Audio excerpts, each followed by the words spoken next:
I think this is working. Y'all, we have experienced a miracle, which is that this webcam, which has not worked since August, is working. So I thought I was going to do this on my phone. I was all set up, and then I was I was setting up the link, and the webcam is working. So I guess we'll do it on the webcam, which is fine. That's probably fine. It's fine. Everything's fine. And also, awesome that the webcam works again. I wonder if it will continue doing that miraculous working thing. It's so fun. Okay, so here's the format. There should be in the description a link to the document that I use to plot things. Hold for my dog to bark. And essentially, I think I've got a relatively, a bunch of different things that I could be using for making lists to plot this book. And I'm just going to use some of those prompts and set my little timer. And when I say my little timer, I actually mean my child's timer that I'm using because they're at school. They don't need it. And then I'm just going to spend 5 minutes making lists of all the things. So for instance, the first one for me is ticking clocks. I have a really hard time. The ticking clock is like the sense of urgency that a story will have. And there's got to be some kind of deadline, some kind of end moment in time so that there's some sense of urgency. And I'm not good at that. So I'm going to do lists of ticking clocks, and there's actually a lot of them that are just the same for every damn book. But these are going to be a mix of, hold while I let my damn dog in, of things that would work for this book and things that are ridiculous, and I'm just not going to worry about it. The dog wants to be inside because I'm talking, so she's like, oh, what are we doing? Oh, there she is, looking very confused because there's no one else in here. I'm talking to myself. All right, so let's start with ticking clocks. This is all an experiment. I have no idea if any of it's going to work, but what the hell? Let's give it a go. So if you also want to plot along, or if you just want to do other things for 5-minute sprints, please feel free to do that. Don't feel any pressure to do that. You can also just be like, yeah, this is not something I'm interested in. Thanks a lot. I'm going to go. Completely all right either way. I'm going to set 5 minutes on the clock and then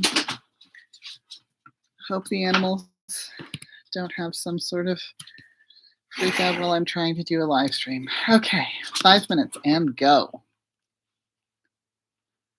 I wish I could get music. I could not figure out how to get music on this, except on desktop, which I didn't think I was going to be able to do because I thought my webcam was broken. Ticking clocks.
Sometimes the timer doesn't go off. I don't really understand it. Sometimes it does, sometimes it doesn't. It's clearly set to whatever. That was our first 5 minutes. I had a lot more questions that I wrote down than ideas, which is genuinely just how this process works sometimes. Hopefully, I did go down one rabbit hole that might end up being helpful. So, we'll see what happens. On my next thing, I think that I want to look at internal conflict issues for this main character. So I'm just going to do another 5 minutes. I mean, this is genuinely how I plot things. It is not necessarily how everyone plots things. I'm going to do another 5 minutes. I'm going to come out with some good internal conflict ideas. And basically, the idea with this method, which I don't really know that it's an actual method, is just to get your brain to start coming up with new thoughts, essentially.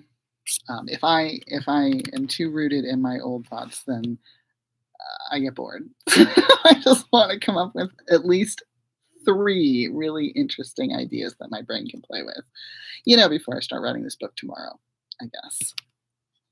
I can't decide if this microphone situation is working. Okay, let's fucking go for it. 5 minutes on the clock. Go.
Oi.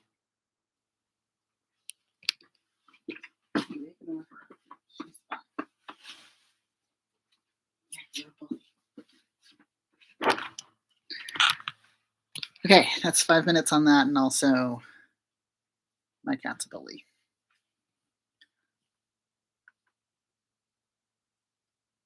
I do. Between Pages has just asked if I listen to music. I generally do listen to.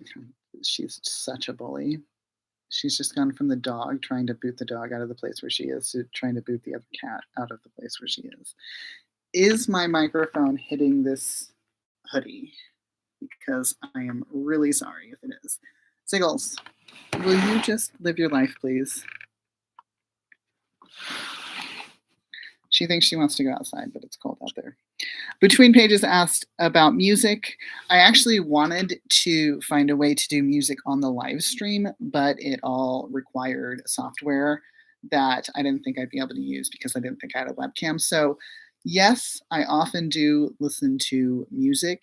If I am having a particularly hard time, I will even listen to books or podcasts or something with words, because usually if I feel a lot of pressure, like say I'm starting a book tomorrow, I'm plotting today, sometimes it helps to have my brain kind of doing something else while I'm getting into it, and then sort of the ratio of my attention shifts so that I end up paying more attention to the thing that I'm doing rather than the thing that's in my ears. So yeah, I do like to listen to music. It is weirdly silent right now for my brain, but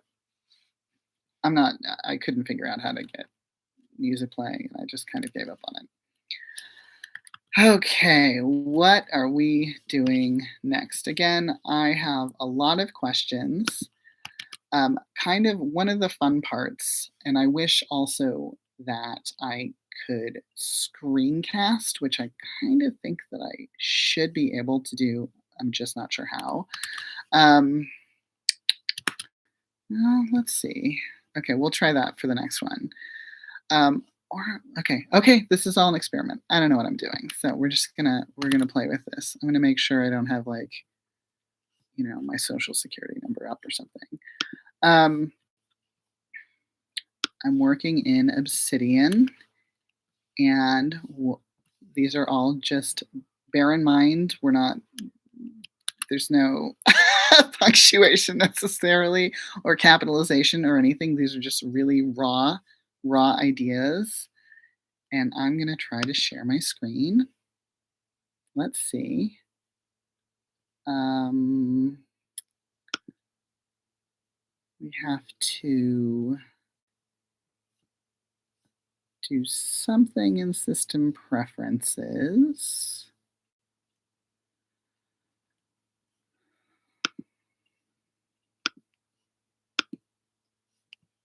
Click here.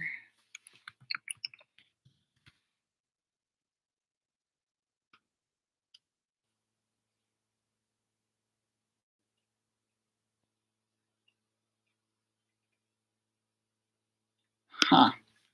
Interesting. What it's telling me is I can't share my screen unless I quit Chrome. So maybe I can only, I'm so confused. Y'all, I'm so confused. Can I share that? Is anything happening for you?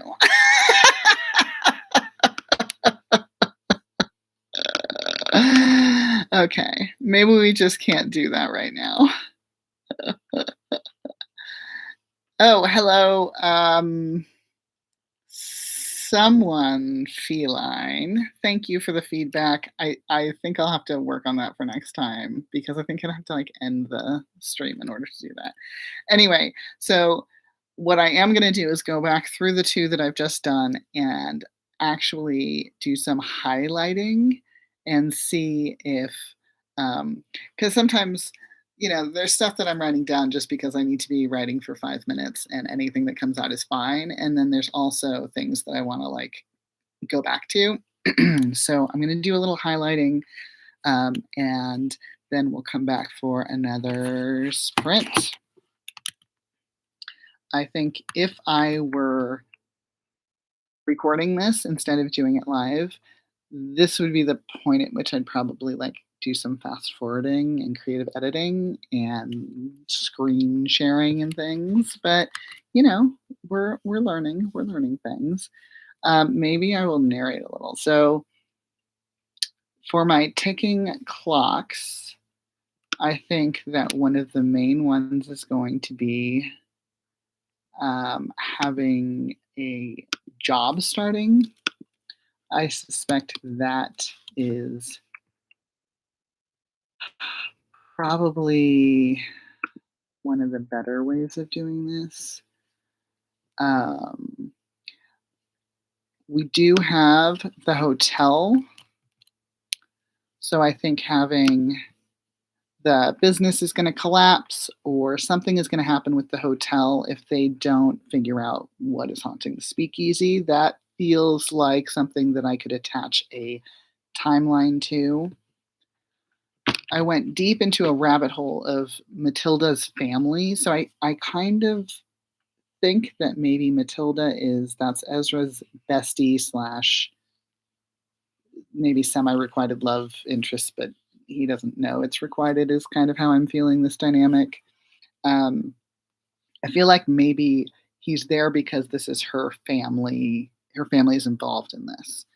So maybe she's got the grandparent is dying, and that's what's kind of pushing all of this to a head. Maybe that is causing someone to pretend a haunting for reasons of inheritance or something. But I think all of that could be kind of timeline-ish. I do feel like Ezra has a hard deadline where he has to go somewhere else. Home in the sense of like wherever he's decided to have this big fresh start. I feel a sense that there's a lot of pressure on that. I feel a sense of pressure. Cat is now opening the door to the other house. Cats, man. And I want to come back to this because I definitely like the idea that there's a dovetailing of internal and external conflicts here. So that goes into the next one, which was internal conflict. Some of that I think is to do with whether or not, like, sort of Matilda will have him. But that's not a theme that's going to be in this book necessarily, except in his internal monologue. And I think the reader is also going to be like, you're an idiot. She's clearly really into you. Why don't you just deal with that? I want a sense of a fresh start. Themes of can he live as himself and be accepted as himself?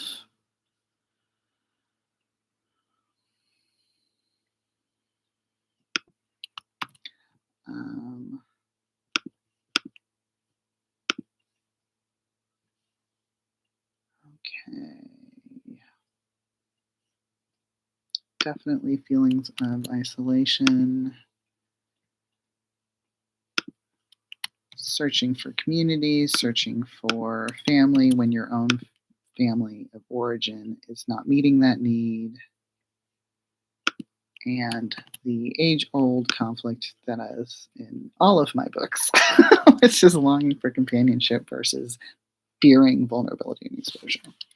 Okay, so highlighted some of those. Are we down for another sprint? We're at 25 minutes. I think we'll do another sprint.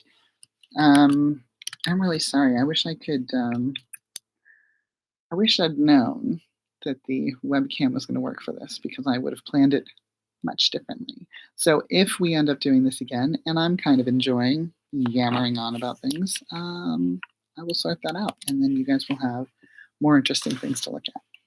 Okay, messier things to look at, but more interesting. I'm going to stop tapping on this clock, and I think I'm going to do a little bit of a sprint about the external conflicts in this book so I can kind of dig into the haunting a little bit because I've never written a haunting before and I'm not really feeling confident about that. So I'm going to do a little sprint about that. And then I think after that, I'll look at the book goals that Ezra has generally in the entire book, which hopefully I'll know more about after doing the rest of these. We'll find out. Okay, 5 minutes on the clock. Let's go.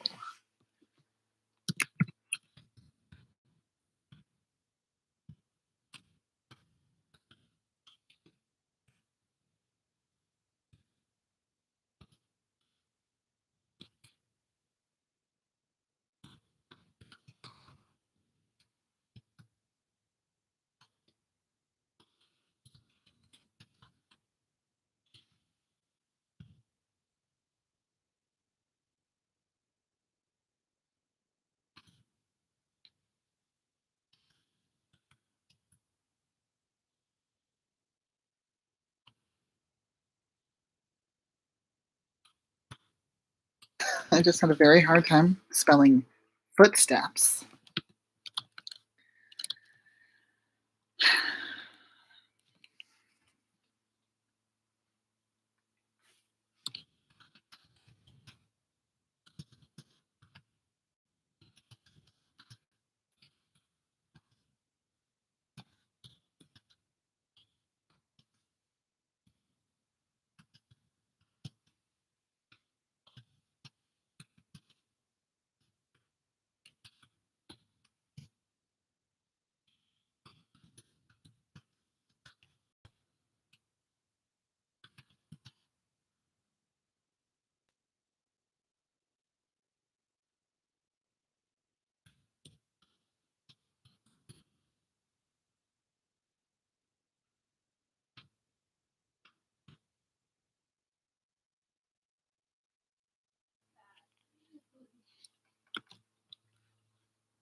Okay. Some things are happening. So we're doing, the setting is a small town, small town called Glen Ellen in Sonoma Valley during Prohibition. So you have this backdrop of the local economic infrastructure has somewhat collapsed because the biggest source of revenue and of jobs is now no longer a viable option for many people. Sort of. But you still have a really, I mean, the number of bars, the number of bars in Sonoma Valley during Prohibition is batshit. Doing this thing that obviously was illegal, but also really common. So the black market spiked tremendously. A lot of people brewing their own spirits. A lot of, I guess I'm saying there's a lot of sort of community wide instability that I'm kind of enjoying the idea of playing with. You know, you will find increased incidences of hauntings and UFOs and all of these different things that spike with a feeling of instability in the society at large. So I think we can play with that for this book. Everyone is feeling unsettled, and therefore, one of the ways that manifests is people are seeing things, people are hearing things, people are having more questions that they can't find answers to. Okay, that is good stuff. All right, so I'm trying to keep this to 45 minutes, which means I have about 12 minutes left. What do I want to do with those 12 minutes? I think that, yeah, okay, we're going to hit the main character's book goal, and then we're going to try to do a sprint on what's going to get in the way of that goal. And we're trying to fit this all in the next 12 minutes. So 5 minutes on the clock.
All right.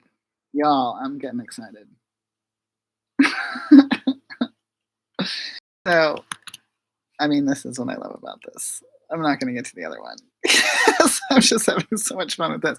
So, I have a character who is trans in the 1920s who is investigating a haunting.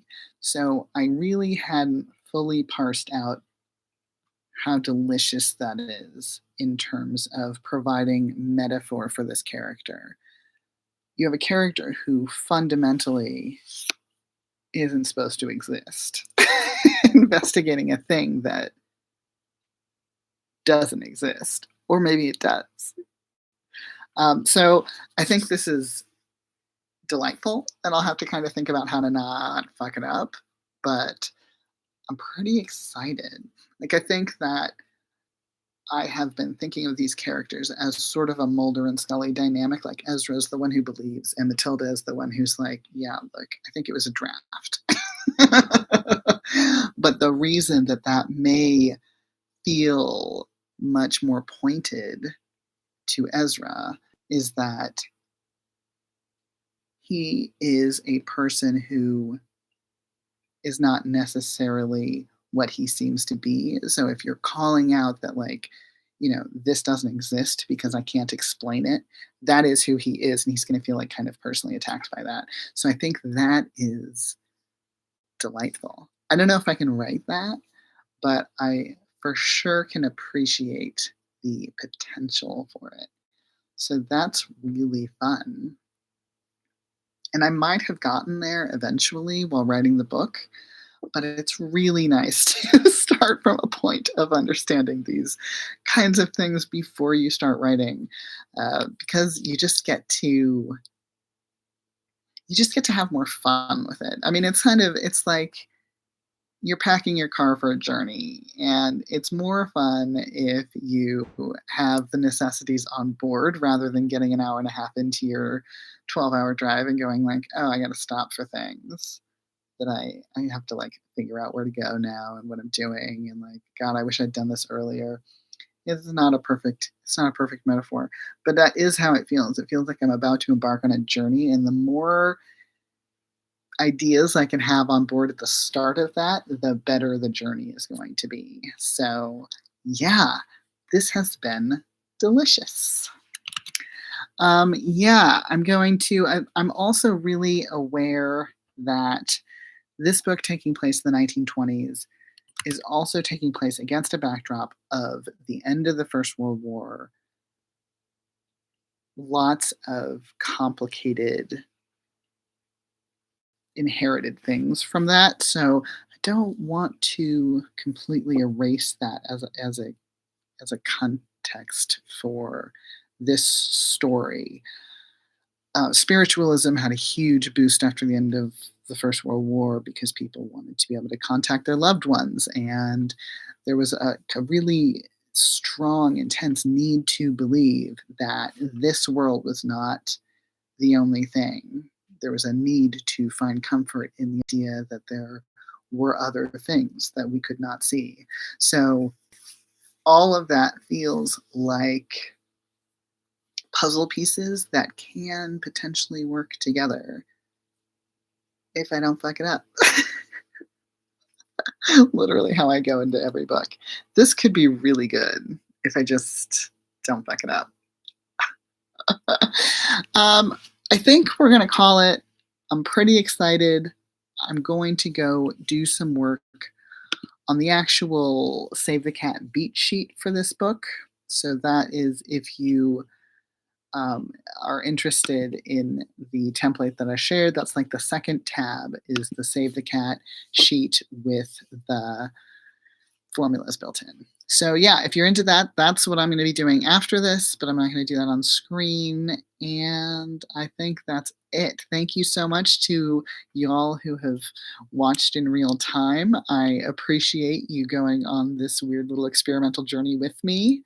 And yeah, we will do more because this was fun. And next time I'll figure out how to do a screen share as well. So it'll be slightly more interesting, possibly. Yeah. Okay. Cool. Go team. Thanks so much for watching. Bye.